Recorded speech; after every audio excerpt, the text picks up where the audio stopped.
advanced discussion on our module. So, nagsimula tayong i-discuss all about the research design. Okay, what is the importance of research design? Saan ba siya included? No? So, actually, that is the chapter 3 of our research proposal. No? And that the research design is the overall outline wherein again, doon naka-outline kung ano ba yung mga methods and procedures na gagawin natin in the conduct of our research. No? We also discussed the different research tools that we can use uh, in the collection of the information and data that we need in our research. No, there are like we have the questionnaires, interviews, no, we have the skills test, in that in terms of test, meron tayong uh, tinatawag na norm reference test or pwede rin naman tawagin na standardized test. And then the other one is the criterion reference test. No? So, parang natapos naman natin until the norm or standard test. For the criterion reference test, no, so ito naman, kung sa norm or the standard test, meron tayong certain level na kailangan ma-achieve, in that when we conduct the test, no, so kino-compare natin yung performance with a standard value or yung tinatawag natin na norm, no. Samantalang yung criterion reference test naman, no, so tinitest natin or check natin yung performance ng every individual, and it is being interpreted on a basis of some criterion which is absolute. No? So, kumbaga, para mas madali lang maintindihan, this is like yung normal natin na examination wherein ang ang criteria natin is that kailangan para masabi natin na tayo ay pasado, no? Kailangan 'di ba kung 1 to 100 'yan, dapat ay 60 points and above yung score mo, no? So yun yung example natin for this criterion reference test. And another example ng criterion reference test is the preliminary testing and the performance testing, kung saan, no, sa preliminary testing, as we discussed, no, as per discussion, sabi nga, we are to assess, no, we are to evaluate paano bang magka-function, ano ba yung magiging setup nung na develop natin na technology or na uh, develop natin na machine. No? So, dumadaan yung machine natin into various testing, no, para malaman natin ano ba yung mga possible na uh, uh, issues, or sabi nga if there are some defects, no, so para we can make it we can uh, uh, kumbaga improve, no, or hangga't maaari ma-modify natin kung ano man yung makita natin ng mga issues, no, or mga defect doon sa initial testing natin. While yung performance testing naman natin, no, yan yung ini-evaluate natin yun ng performance, kaya nga performance testing, yung performance or yung efficiency, how reliable yung machine natin, no? How will it, ano ang capability niya, paano siya mag-ooperate, no, in various condition. Okay? So, yung type ng testing po pagdating sa performance testing is very crucial, no? Because this kind of testing is used para ma-verify kung again paano ba fa-function ito, will the machine um, ay magfa-function based sa uh, uh, intended na function niya, no? And yun nga, kasi basically kaya tayo nag-develop, kaya tayo nag-innovate because we want to solve a real world problem. Will it function in a real world scenario or real world na setup? Ano, okay? So, yun po yung dalawang example natin no, ng criterion reference test. And again, sabi ko nga, para mas madaling maintindihan, idea yun, yung examination natin, example din siya. No? Merong certain level na dapat ma-achieve tayo. No? Para masabi natin if maging acceptable or unacceptable yung result natin. No? So, in line with this preliminary testing and performance testing, no, so meron tayong iba't ibang variables na kino-consider. But mainly, dalawa yung variables na meron tayo. No? So we have the independent variable and the dependent variable. So yung mga variables nito or parameters, ito yung isinasama natin sa objectives natin. No? We in the preliminary testing or even sa performance testing. But ano ba ang difference nitong dalawa? No. So, yung independent variable, siya yung variable na minamanipulate natin or kinokontrol. Okay? Kasi uh, para ma-observe natin ano ba yung magiging effect niya doon naman sa tinatawag natin na dependent variable. Okay? So, kumbaga, if we are going to talk about cost and effect relationship, siya yung cost. Okay? In terms of manipulation, no, so yung researcher po, ito yung binabago, vinavary natin para, again, to see ano ba ang magiging effect niya dun sa dependent variable.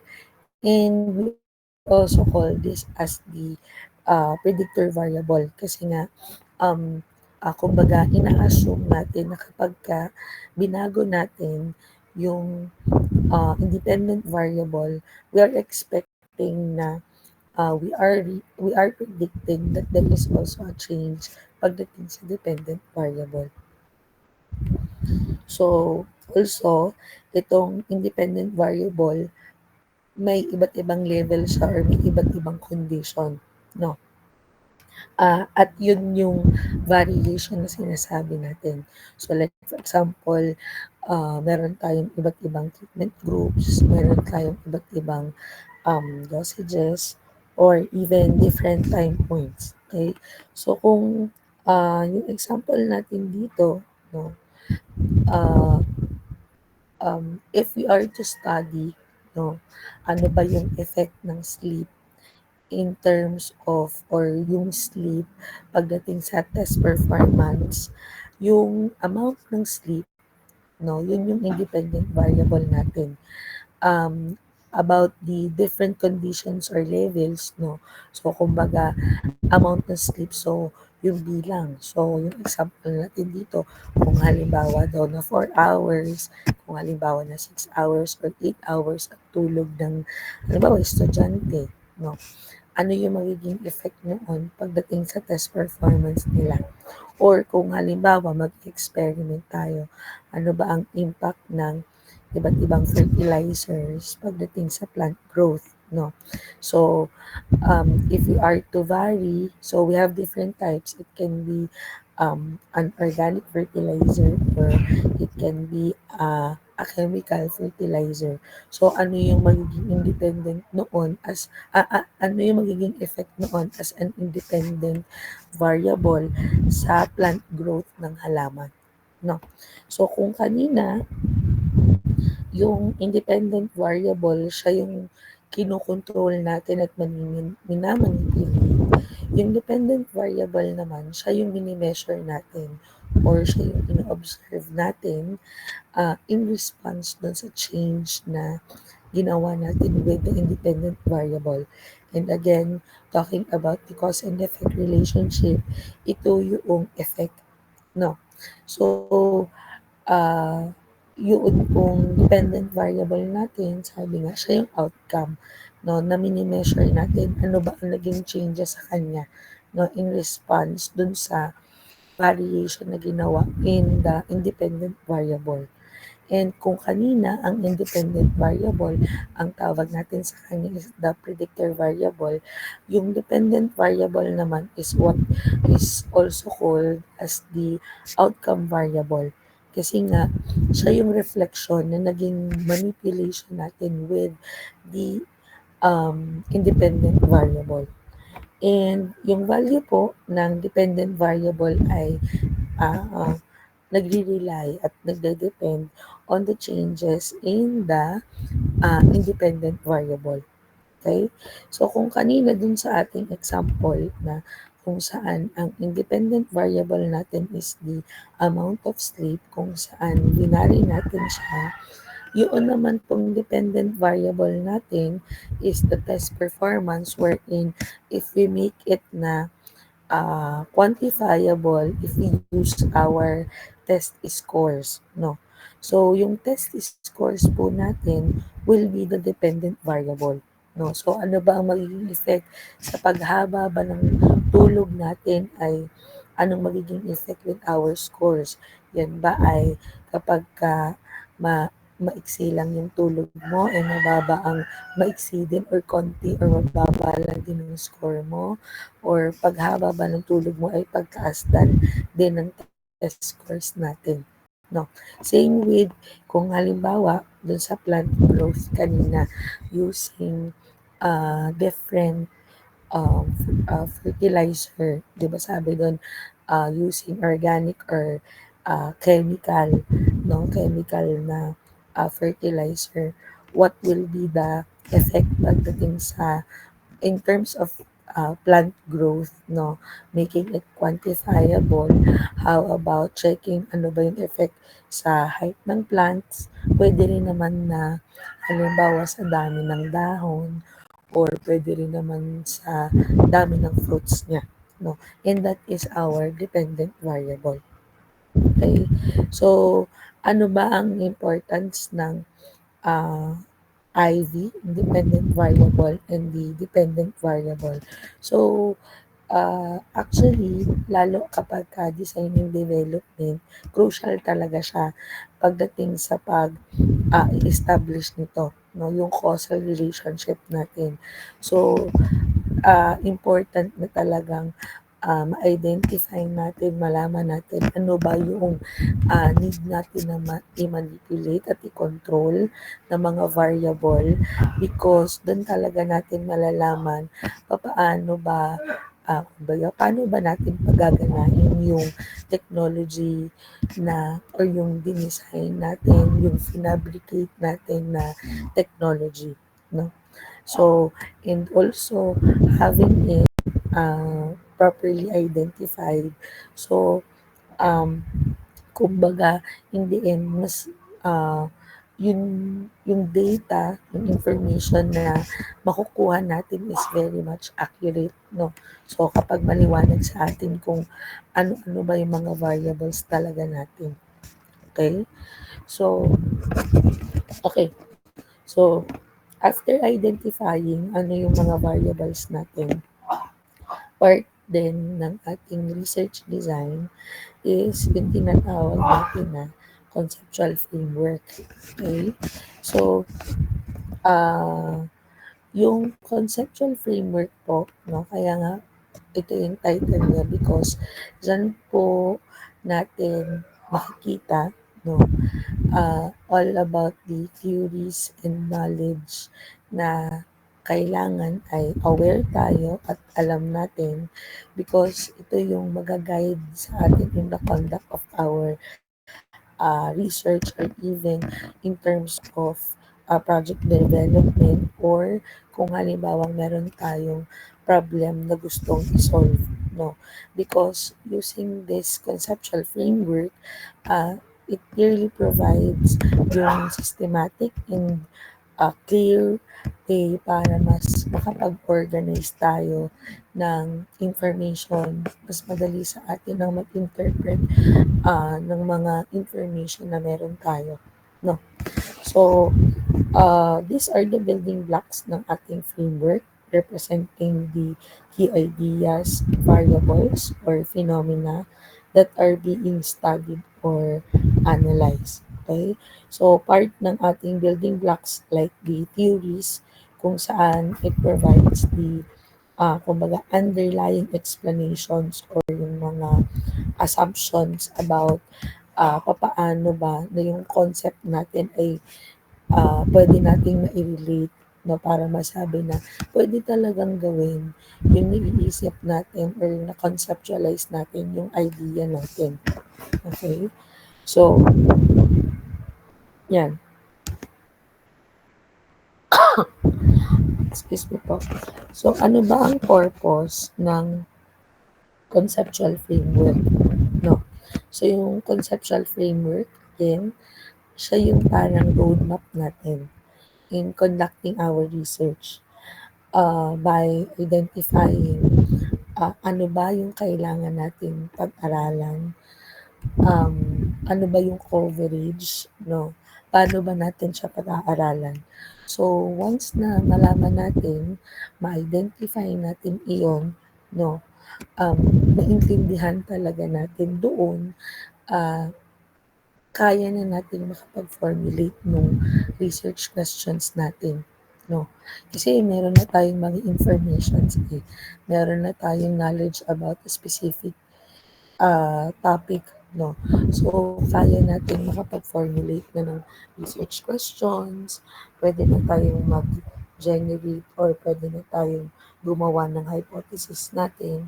And of course, dahil nga aware na tayo, ano ba ang pag-aaralan natin, tapos na pag-aralan natin siya, kaya na natin ngayong makapag-provide ng, sabi nga dito, overall na research design, overall na plano, paano natin gagawin, paano natin i-conduct yung research natin. No? So, yung conceptual framework, it also helps in how are we going to organize, categorize yung mga information in a way na logical at systematic, no? And because of that, mas madali na sa atin na mag-analyze, madali nang maintindihan yung mga complex systems or complex na problems na mai-encounter natin, no? So by defining and illustrating the relationship between the different concepts, conceptual framework helps clarify how various factors or variables interact with each other. No?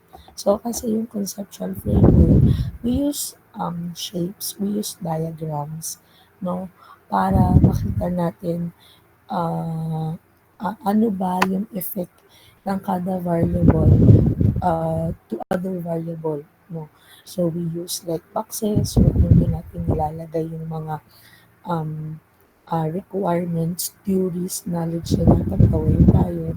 And then we use like mga arrows, no, double arrows, line, kasi nga para ma-present natin paano bang nag interact yung mga variables natin. No? So, also, pagdating sa applied settings, itong conceptual framework, this is commonly used pagdating sa project management or system engineering, no? Wait lang.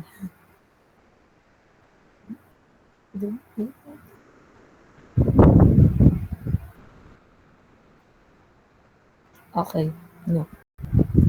So, again, commonly ginagamit siya for project management or systems engineering, no? Wherein ginagamit siya para yung mga researcher na mag-guide pagdating sa decision making or even problem solving because this conceptual framework ay nagpo-provide ng pinaka-structure na structured approach on how they will analyze and how they will address a certain issue. No? Okay. So, ano ba ang importance ng conceptual framework? Okay. So, again, since this is a roadmap, no, it provides a roadmap. No? So, syempre may clear structure na tayo. Paano ba natin maintindihan?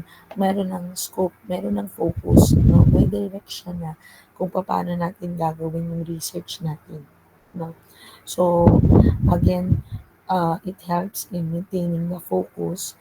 Ano ba yung specific concept and relationship that are mostly ay relevant dun sa study or dun sa research problem natin.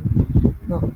And because in our conceptual framework, more on, di ba nakalagay natin nun na ito yung mga dapat mong pag-aralan. Ito yung, dito naka-align yung research mo.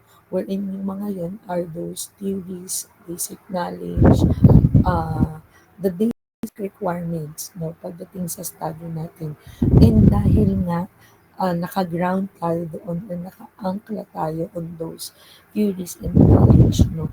So, nai-enhance yung credibility and validity ng mga after nating pagdaanan yung process, yung mga magiging findings natin in the end.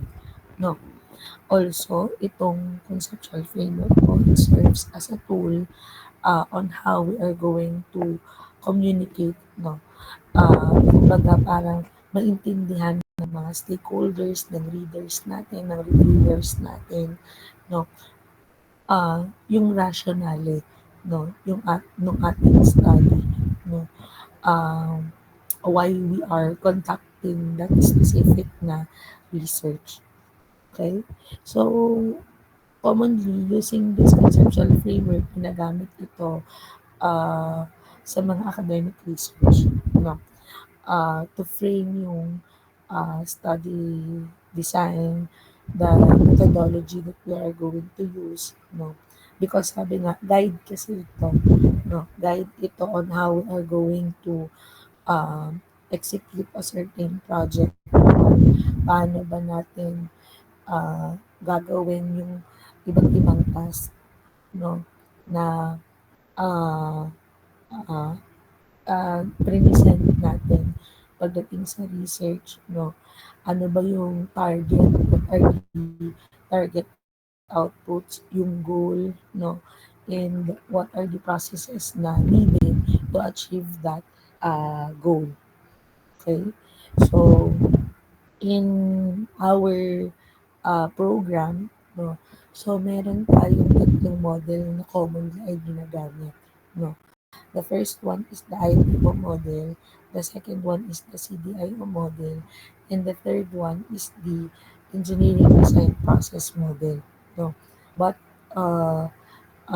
based on our discussion yesterday, sabi ko nga, I really do suggest na you use yung CDIO na lang or the engineering design process. So, bakit? No? Pero daanan din natin, discuss natin ano ba yung IPO model. Well, yung IPO model, ang meaning niya is input process output model. No? Siguro kahapon napag-usapan natin, this is yung commonly na paano ba tayo mag-represent in a thematic way. No? Diba? Ang sabi ko, okay, mag-input ka muna, mag-process, but then kasi, yun yung pagdating sa conceptual framework, napaka-general kasi nitong IPO model, no? And since general nga siya, hindi ganun kadetalyado, no? So, kaya maraming um, field, maraming discipline ang gumagamit nito, no? Hindi lang engineering, no? So, yun nga, commonly ginagamit ng engineering, ginagamit din siya or applicable din siya sa mga business fields, IT, even medicine, nursing. Yan, pwedeng gamitin itong model na ito. no? Because ito yung pinaka simplest way, simplest structure, no, on how we are going to conduct a research or a project, no? Because yung IPO model, kumbaga, it helps us understand, kumbaga tatlong factors lang ang kailangan nating intindihan, no? So, this model helps us to understand papaano ba natin i-analyze yung input natin and how we are going to transform it, no, or convert this input through doon sa processes na yun to produce yung output. So, yun lang siya, no. So, ano nga ba yung components ng IPO model? No, so yung inputs, so yung resources natin, yung mga data, yung raw materials na ipinapasok natin dun sa system natin or dun sa process, no. So of course, kapag wala yung mga inputs natin, no, wala tayong kumbaga ipa-process para ma-achieve yung desired output natin. Okay? So, example nito, ah anong tawag dito, nitong inputs natin ay like the raw material, no, ah, yung mga labor, sino ba ang gagawa, no? Ano ba yung mga machineries, equipments, tools na kakailanganin in our study, no? Kung halimbawa sa IT system, yan yung data, commands, or yung mga software requirements natin, no? While sa process naman, no? So, yung process dito po naman, nangyayari yung transformation, no? Dito natin nako-convert yung input natin, ah, converting it into our target output. Sabi nga, actual work or dito nagkakaroon ng transformation, no? While yung output naman, so siyempre yun yung final product natin. May pwedeng final product, pwedeng services, or yung results po na generate natin from the process, no? So, overall, ito yung naging basis natin bakit tayo ay nag-design ng isang buong system because gusto natin na ma-produce ito, no? Siya yung gusto natin maging outcome, no? Ito, in the end, ito dapat ang maging output natin. That's why nag-design tayo ng process na applicable, no, para ma-produce yung ating output. And ano ba yung mga input na pwede nating i-process para ma-achieve yun, no, yung target na yun. Okay? So, pagdating sa presentation sa manuscript natin, no, so ganito yung presentation natin. So, as I have told you, no, gumagamit tayo ng mga boxes, ng arrows, ng line, pagdating sa um, uh, sa ating pong mga model or sa ating conceptual framework, no. So we have here yung input, so isang box pagdating sa input, isang box para sa process, at isang box para sa output, no. So of course, sabi nga kanina, ito yung mga data, raw materials, basic information. So dyan siya nakalagay, no. And then, dito naman sa process, of course, ito na yung mga specific process na dadaanan itong input so that we can achieve itong output na ito. So, kumbaga, dito sa process yung pinaka-action. No, dito yung mga activity and mga task natin for us to achieve yung output. No. So, kung papansin nyo, napaka-general. No, or pinaka-simple na conceptual framework ang paggamit, no, itong IPO model. While we also have yung CDIO model naman, no. So yung CDIO model, no, nanggaling siya sa conceive, design, implement, and operate, no, yung meaning ng CDIO. And itong CDIO na ito, this CDIO model or framework, siya ay educational framework talaga na na-develop or na-design primarily para po sa inyo, no, for engineering education, no, because ginawa siya para kumbaga mas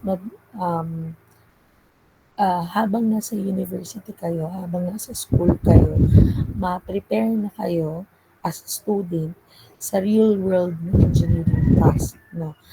Bakit? Because ang model kasi nito, it emphasizes na maging hands-on talaga kayo, tayo, uh, in a way na yung magiging approach natin is project-based, no? Pagdating sa learning, no? And that magiging engaged kasi talaga yung mga students natin sa buong process, no? From the process na ideation or conceptualization to the operation ng ating final product or um, final system. Wait lang ha.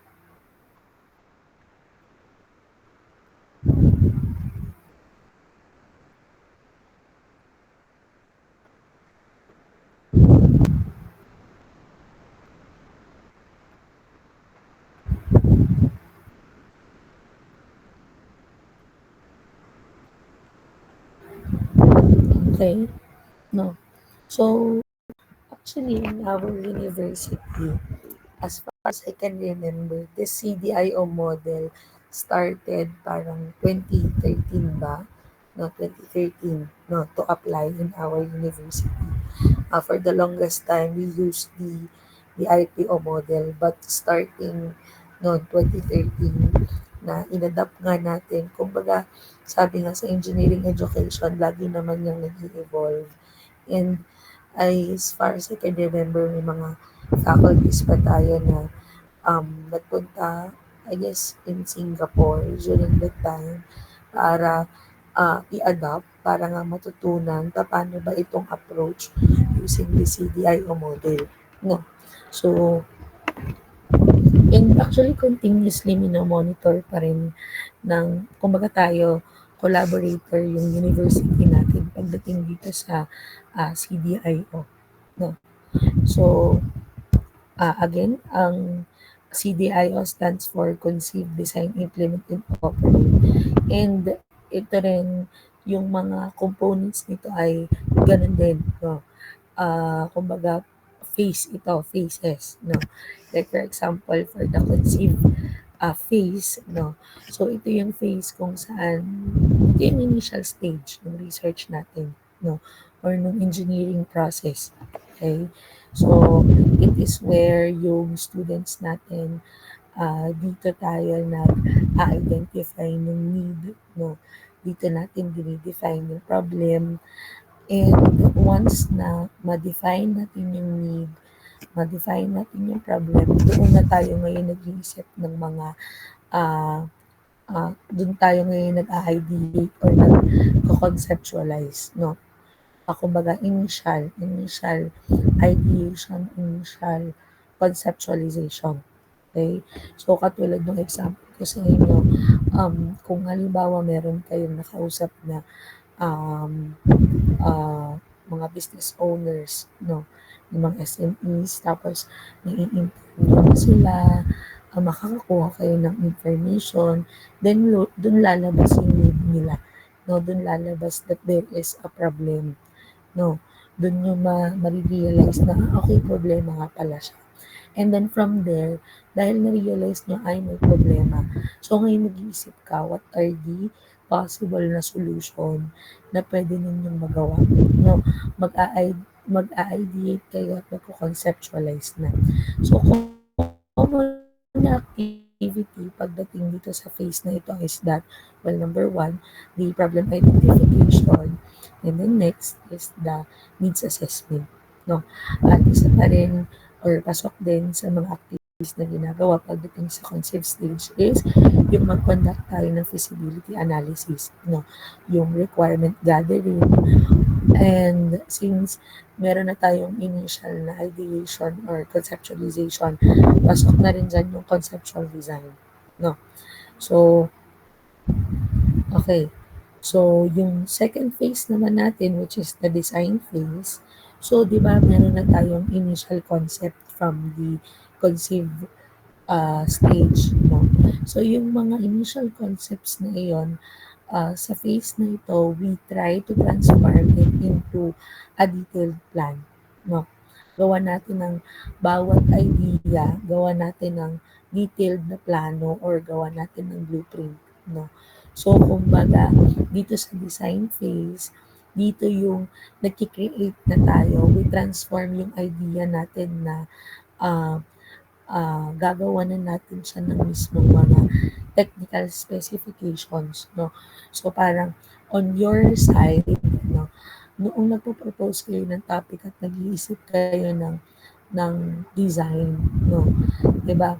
Initially, sketch-sketch pa lang kayo, no? Sketch-sketch pa lang until ngayon pagdating sa presentation ninyo, nire-require na ni Ma'am Joanna na kailangan meron na talagang technical na specifications, may mga measurements na, may mga dimensions na yung design ko, meron na talagang specific na components and parts in design ko, no?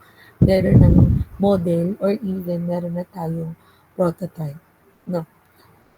So, ano ba yung mga activities na commonly ay part ng design phase?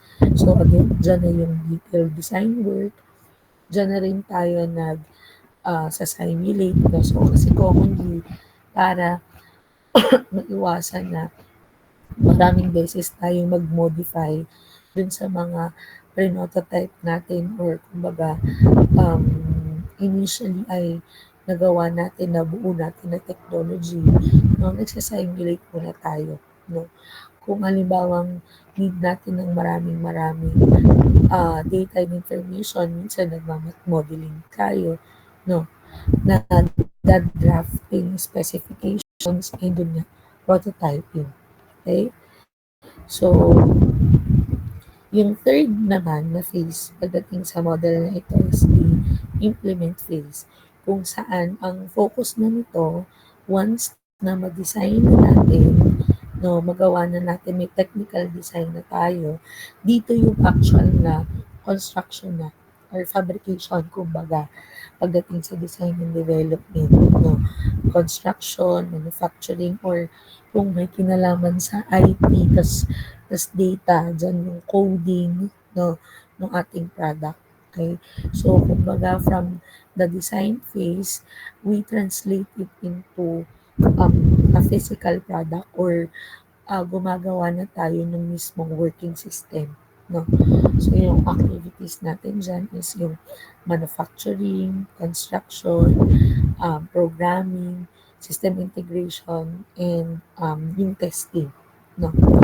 And then, yung fourth phase natin and yung final phase po natin is yun pong operate stage. No? So, di ba na-fabricate na natin na na-construct na natin, na manufacture na natin yung initially ay dinesign natin. Ngayon, yung yung na-fabricate natin na iyon, gagamitin na natin siya, no? Gagamitin na natin yung product or yung ating system in a real world environment. Okay? So, dyan na pupunta na i-operate na natin, no? Siyempre, may operation na tayo. May maintenance na rin. And eventually, no, pwede rin na, kumbaga, habang mini-maintain natin siya, makikita natin na ay um, pwede pa natin siyang i-improve, no? Pwede pa natin siyang i-upgrade. Okay, so doon po yung pasok sa operate phase natin. And commonly, ang tawag dito, ang activities na ginagawa natin is the operation, monitoring, maintenance. Pasok din pagdating sa operate phase or stage, yung we collect some feedback. No? So, part nito, kung i-apply ito with our study, halimbawa design and development, tapos meron kayong beneficiary, no? Habang ginagamit nila, so syempre, meron silang ma-realize, meron silang papansin with how magfa-function yung technology natin. Minsan meron silang feedback, meron silang mali comment na mas maganda na i-improve yung ganito, dagdagan yung ganito, yan, no? So, doon papasok na babalik ulit tayo sa simula, no? Kasi sabi nga, kumbaga loop naman ito, no? Pwede namang bumalik tayo ulit with the conceived stage para naman masolusyonan yung kumbagang goal na ma-upgrade yung initial natin na design. No? Okay. So, ano ba ang purpose and benefits ng CDIO model? Okay. So, una na po dyan, no, sabi nga, this is made, no, for engineering students, no. Kasi nga, yung CDIO approach or model, uh, this is a full cycle of learning. No? Kasi from the idea conception hanggang sa mismong product operation. No? Wherein it mirrors yung real world na engineering practice. No? So, by moving through a stages of conceive, design, implement, and operate, yung mga students po natin, they learn how to apply yung theoretical knowledge, no? Yung theoretical knowledge, existing theories, basic knowledge, basic information, yan, and apply it sa mga practical na problem.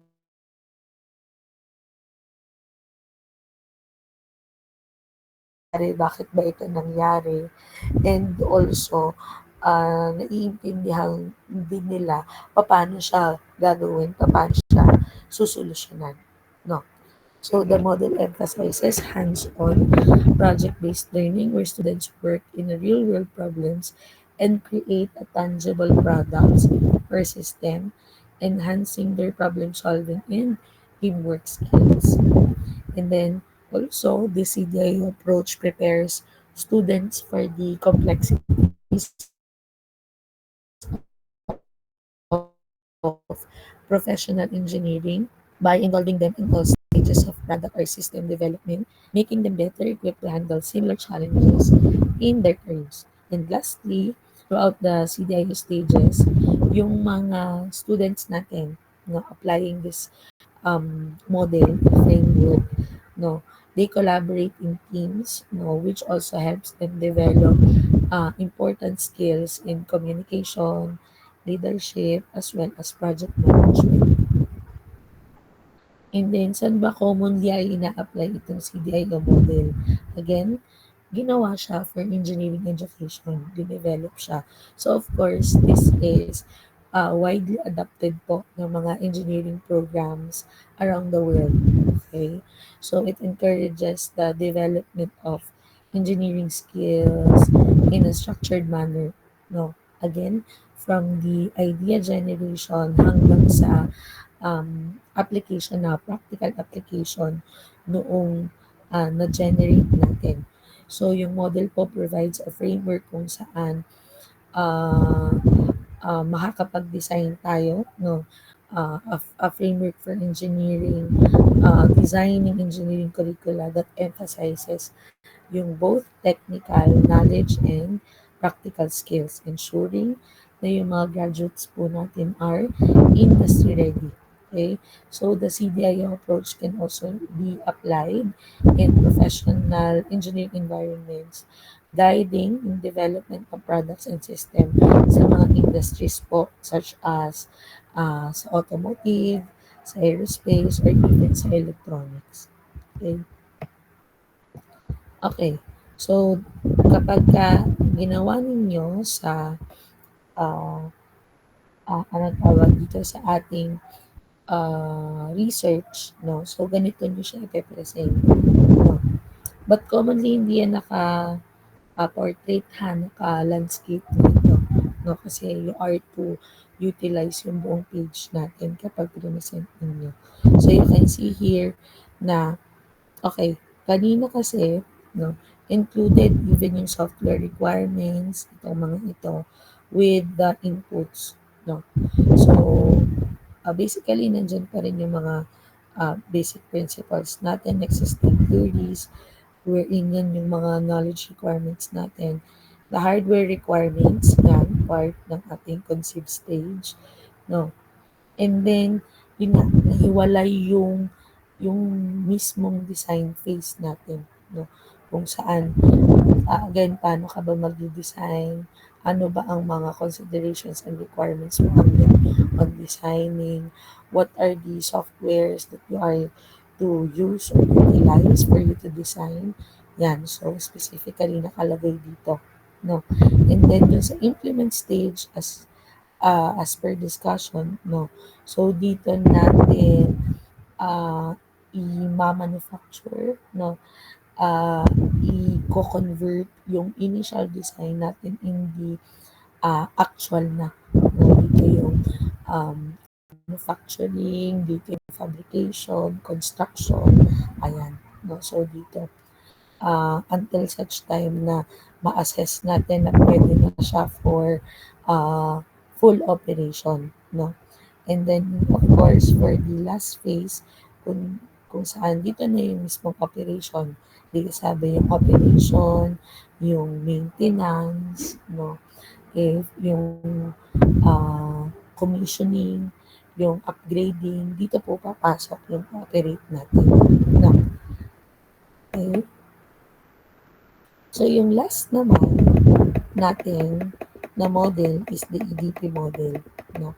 So, EDP model meaning yan po yung engineering design process, no? Which is actually ito yung pinakabago. No? So, parang yung CDIO 2015, itong EDP, this is, kumbaga, hindi naman tawag dito, parang sinimulan itong gamitin noong yung first batch ng senior high. No, because actually this EDP model is already included in the discussion sa intro to engineering. No? So natatandaan niyo ba yun? Tandaan niyo ba yun? Sa intro to engineering part, kasama ng design thinking itong engineering design process. No? So, well, previously, kasi parang first batch ako nagturo ng first batch ng senior high, nagturo ako ng intro to engineering. So, as far as I can remember, part na rin ito. So, I really do believe na hindi na iba, na bago ito sa inyo. No. So, this EDP is systematic, iterative framework that guides specifically engineers, no, in creating functional and optimized solution to real world problems. Okay? So conceptually, the EDP can be visualized as cyclic model, no, where yung bawat phase po natin informs and refines the next, no. So kumbaga, ang kaibahan lang ng EDP sa CDIO is that bawat process, no, bawat process tungkol sa bawat phase sa EDP, pwede kang bumalik dun sa pinanggalingan niya, no, para maging refine yung sa susunod na process, no. So it emphasizes problem identification, solution development, evaluation, and implementation while incorporating feedback loops to ensure continuous improvement. Okay? So, ito yung phases natin pagdating sa EDP model. No? So, una na dyan is the problem identification and definition. No? Okay, wait lang ha. Wait lang.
Okay.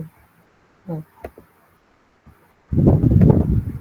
So, yung unang phase natin is the problem identification, no, and definition. So, dito sa phase na ito, dito natin, katulad nung sa conceive stage, eh, bakit?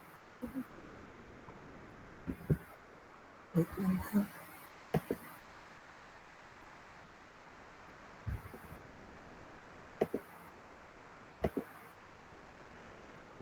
Bakit?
Ma'am, naka-off po ata ang inyong mic po.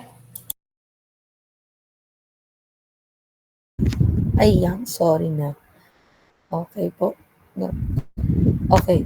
So, yung second na uh, phase natin is the research and information gathering. No.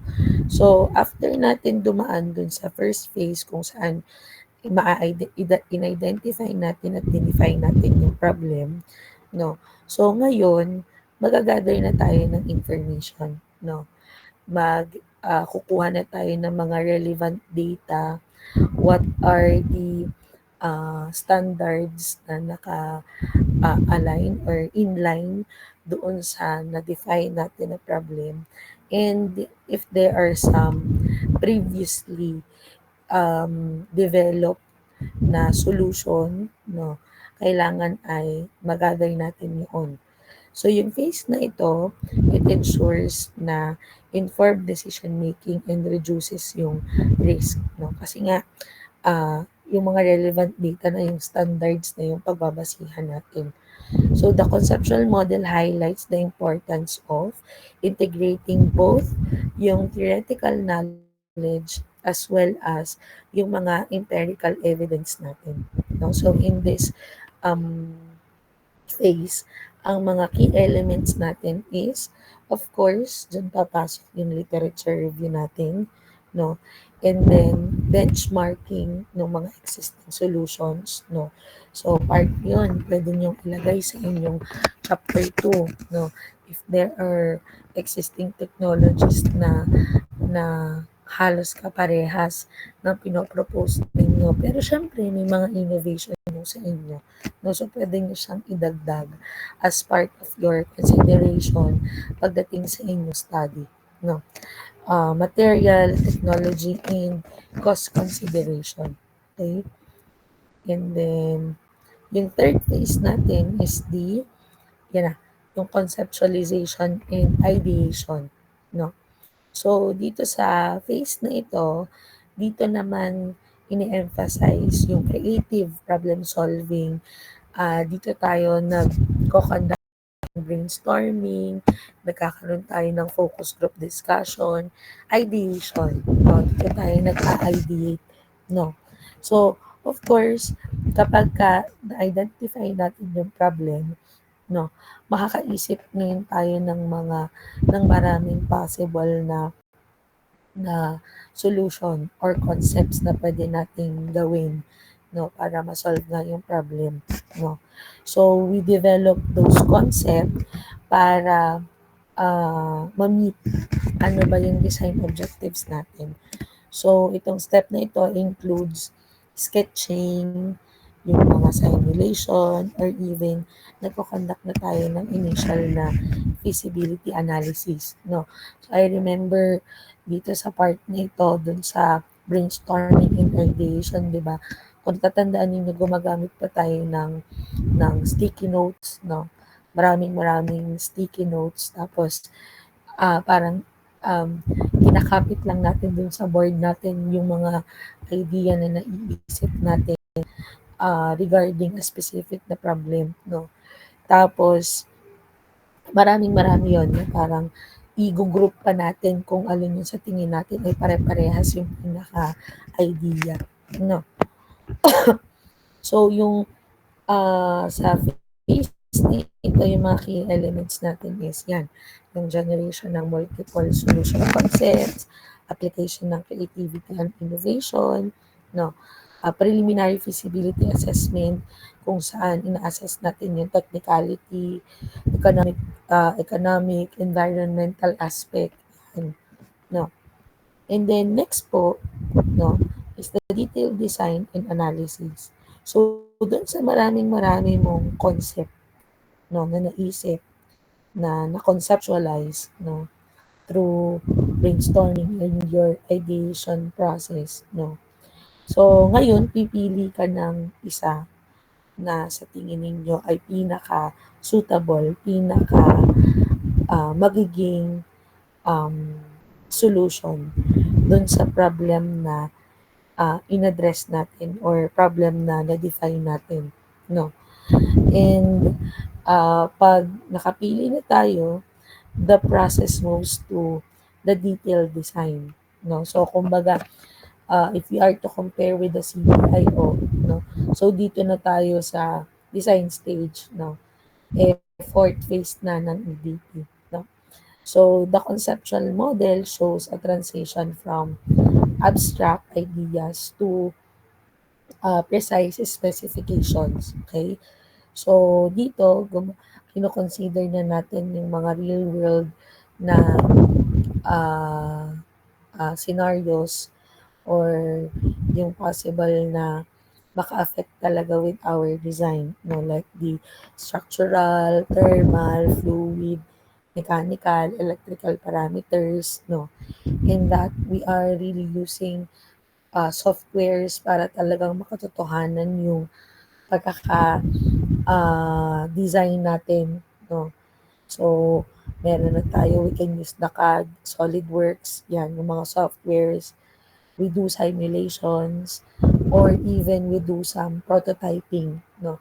So, yung prototype na tinutukoy dito, no? I remember parang we use yung mga recyclable materials para mabuo, no? Para magawa yung atin na prototype, no? Dito pero in our case, di ba, parang after dumaan ng simulation, diretso na rin siya with, well, part naman ng detailed design and analysis simulation, no? So, yung key elements natin, yan, engineering calculations and simulations. Diyan papasok yung material selection and component sizing. And of course, nandiyan na din yung design documentations and specifications, no? So, ibig sabihin dito papasok yung kapag hiningan na kayo ng design calculation, yan. So, dito papasok yun. Design calculation, material specification, sa detailed design and analysis yung papasok. And then yung fifth phase natin, which is the prototyping. No? So, dito po, yung dinesign na natin, yung detailed design from the previous process, no? Gagawa na natin siya ng mismong prototype, ng actual prototype, no? Kung saan po meron na tayong physical or even virtual if we are to yung study natin ay simulation, no? Virtual, no? So, since nag-prototyping tayo, it allows na ma-verify natin yung design on how will it on how it will function, paano ba siya mag-perform, comparing with the requirements, no? So, we test it uh, para makita natin if there are some uh, issues, if there are some defects, flaws, no, na kailangan natin na ma-refine, no, before talagang gamitin natin siya for full-scale production, no. So, ang key elements natin pagdating sa prototyping and testing is yun, prototype construction, pagkakandak ng experimental testing, yan, yung preliminary testing natin and performance testing, validation, for simulation process, yan, and iterative modification based on the results, no? So, actually, kung simulation ng inyong topic, this is, I think, compared to CDIO, mas okay ito na approach or framework. No, kasi nga, iterative yung approach kasi nitong EDP eh. No? Diba pag simulation, you are to propose ng maraming design option until such time na makita natin yung optimum na design, no? So parang ganito din siya, no? Because we want na in the end pinaka maganda na yung uh, design na nagawa natin based of course dun sa target, no? So EDP is the most applicable one, no?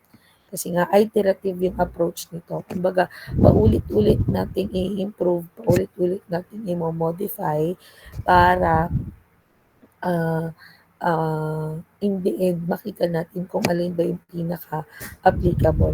Medyo kasi mahirap kapag ka uh, uh, sa design and development. No? Pwede naman siya, pero kung kumbaga ay kasi pag nag-develop na kasi tayo, 'di ba yun na yun? Eh kapag may i-iterate pa at may babaguhin pa, ay medyo may cost ano tayo doon, no? Meron tayong additional cost pa. So, yan. And then yung sixth phase natin is the implementation and production. So, once na matest natin siya, no? So, yung design natin will be prepared for the manufacturing. So, ito naman, kumbaga, if you are considering na nasa labas na tayo, nasa actual na tayo, na engineers na kayo, no? So, ito na yung design natin, initial design after the prototyping, ay ima-manufacture na natin or kapag nagawa na natin yung prototype, pwede na natin siyang i-deploy, pwede na natin siyang ipagamit sa ating mga beneficiary. No? So the conceptual model highlights the need for scalability, manufacturability, and quality assurance during this phase. So ang key elements dito is yan, process planning for production, cost optimization, quality control, and assurance. And then, yung last phase po natin is the evaluation and feedback and iteration. Okay? So, sabi nga, yung EDP model, cyclical in nature siya. And because of that, kumbaga, nasisigurado natin na kung meron tayong isang technology na ma-develop, yung technology na yon throughout the years, mag-i-improve pa siya na mag-i-improve, no? Having this kind of framework no, or modeling. So, post-implementation evaluation, user feedback, no, yung performance monitoring, inform future iterations. This reinforces the model emphasizes on learning and refinement. So, if we are to consider, kumbaga, sustainability, no, sustainability of the project. So, again, pwede natin talagang i-consider using this model, no. So, yung key elements natin in this model, yan, performance assessment, user stakeholder feedback, and iterative na redesign if necessary. Okay po. Yeah. Okay.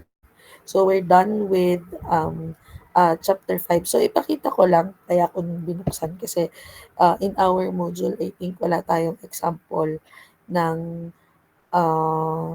anong tawag dito, ng presentation ng EDP, no? So, ito, ito lang yung EDP presentation, pero ito included na yung, kumbaga yung sustainability, life cycle analysis, pagdating sa model na ito, no? Okay, wait lang. Yan, kita nyo na ba? Ayan, kita nyo na. Okay, no? So, ito yung, mas maliitin natin ang konti. Yan. So, ito yung, kasi ito, dun sa, yung senior ninyo, yung mga fourth year ngayon, almost, all of them, no, they use na dahil nga in-incorporate na natin sa mga project natin yung sustainability. So, that's why, kumbaga, in-adapt na nila itong EDP, no, Engineering Design Process. So, you can see here yung pinaka-title natin. Yun, yung mga, ito na yung pinaka, ano natin, ito yung, anong tawag dito, yung phases ng ating engineering design process. And then, yun nga, naka-angkla yung iba't ibang, ano natin, sabi ko nga, aspect ng sustainability, no, like for the social sustainability, technical, economical, yan, and yung environmental na sustainability. Okay? So, ganito yung itsura niya pagdating sa inyong um, manuscript, no. So again, hindi ko naman sinasabi na ganito talaga yung formatting, no. Depende sa inyo on how you are going to to have yung framework natin kasi maaari with the kind of research that you have, may iba't iba pa kayong aspect na i-consider, no. But generally, kumbaga following yung format ng EDP natin, so halos ganito siya, no. Okay po. No. So, do you have any question, concern, clarification?